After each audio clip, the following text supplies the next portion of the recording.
Here's the collapse of World Trade Center Building 7. This is from a distant perspective, nearly level with the roofline. The NIST has labeled Camera 2. We'll be referring back to that later. The building is 47 stories high and 100 meters side to side. It would approximately cover a football field. Many people have commented that it looks like it was in free fall, so I measured it. If you plot the velocity of the roofline versus time, the slope of the graph gives you the acceleration at any time during the fall. It does, in fact, fall precisely at free fall for 2.5 seconds, with sudden onset while maintaining a level roofline even as it falls, indicating that all support was completely and suddenly removed over a vertical extent of about 8 stories. Free fall is motion under the influence of gravity alone. It implies zero resistance. This is free fall. In free fall, all the potential energy of an elevated mass is used to generate the downward speed with no energy left over to do any other work. It can't crush anything, break anything, or throw things around. Any interaction with other objects would slow the fall. Therefore, a free-falling building could not possibly be what is crushing what's under it. The clear implication is the building was being demolished, and the top section of the building was not crushing what was under it, but falling in response to all the underlying support being removed. In August 2008, NIST released the final draft of their Building 7 report for public comment. Shyam Sunder, speaking for NIST at the subsequent technical briefing, denied that the building entered freefall. In his own words, a freefall time would be an object that has no structural components below it.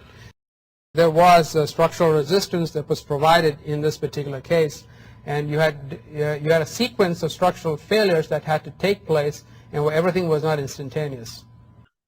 He's arguing that free fall could not have happened in the case of a building crushing itself down, and he was right. The problem is, in the case of Building 7, we know that free fall did happen. Our measurements clearly show that it did. Therefore, by NIST's own logic, the building could not have been crushing itself down in a natural collapse. To bolster their claim, they made a blatantly erroneous measurement of the collapse of the building. They claimed the building fell 40% slower than freefall. They based this on a simple timing between what they claimed was the start of the collapse and an ending point 18 floors down. Here is the interval they timed. Each cycle of the little yellow clock represents 1 second. Overall, this time is 5.4 seconds. The problem with this measurement is easiest to see if we run it backwards in slow motion.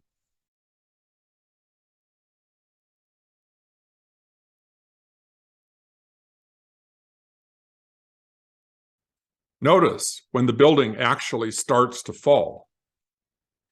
And notice when they started their clock.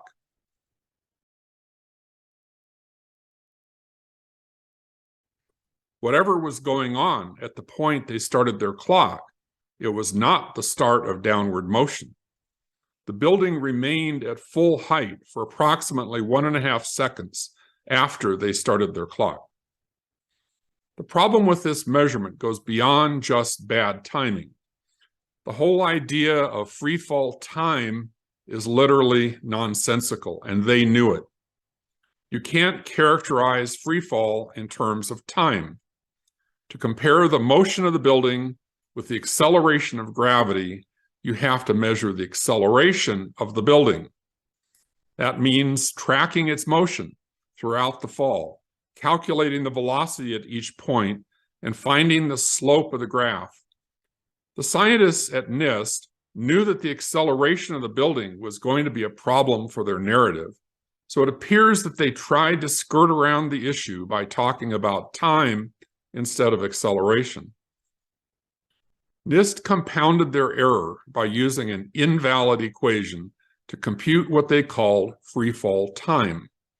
It's an equation from first semester high school physics that's good for what it's good for, but it applies only if you know in advance that the acceleration is uniform and the timing is started precisely at the onset of the downward motion.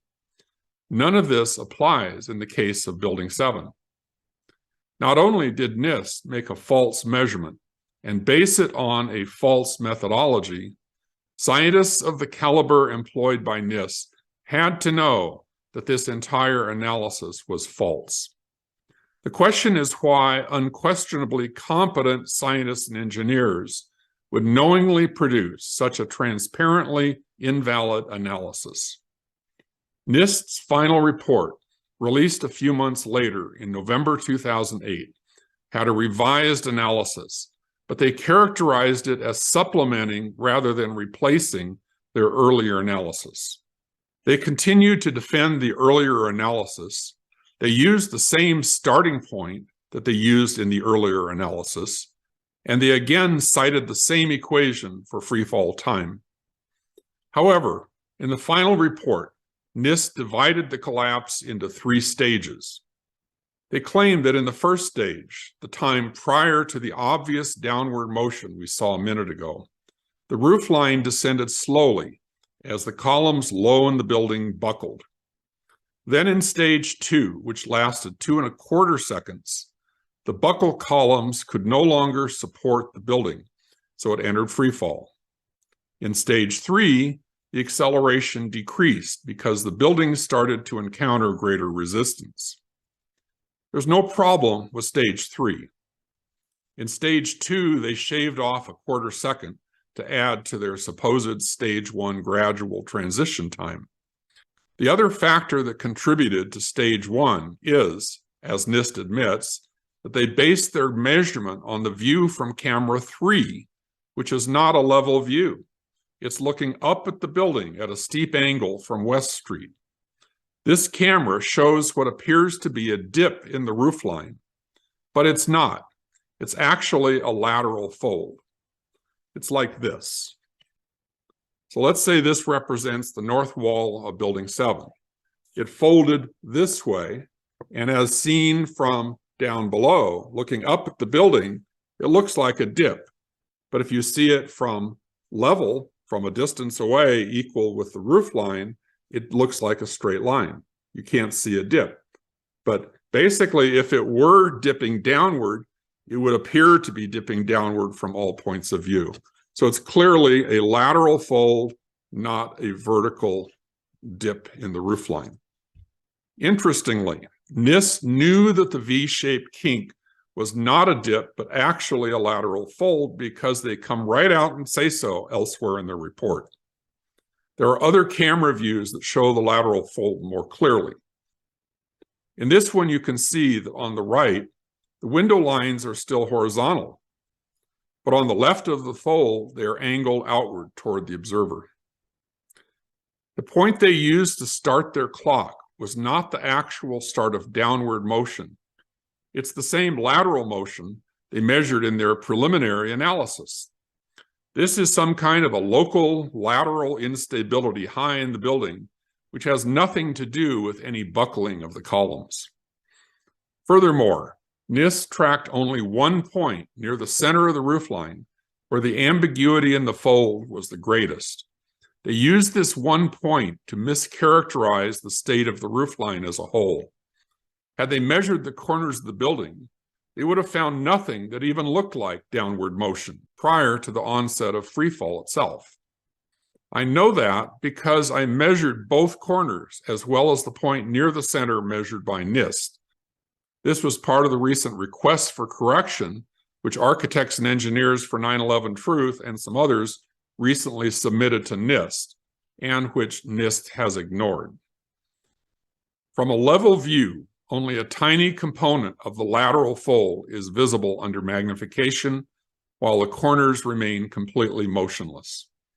Then, with sudden onset, all 3 points, the center point and both corners of the building, entered freefall simultaneously to within 0.2 of a second. For the columns to buckle, they would have had to shorten. For the columns to shorten, there would have had to have been some initial downward motion, but there was no vertical motion prior to the onset of freefall.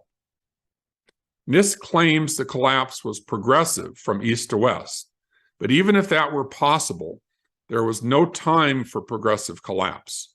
What we are seeing is synchronized removal of all vertical support across the entire width of the building, something which is characteristic of demolition, but cannot be accomplished by a progressive natural collapse. NIST's attempt to fix its original explanation, therefore, fails.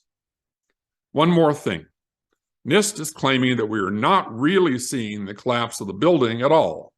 They claim that the interior of the building collapsed a few seconds ahead of time, so all we're really seeing is the collapse of a hollow shell. This is a manifestly false claim, and there are several reasons we know that. First, when the east penthouse collapsed into the building a few seconds ahead of time, there was a cascade of window breakage beneath it.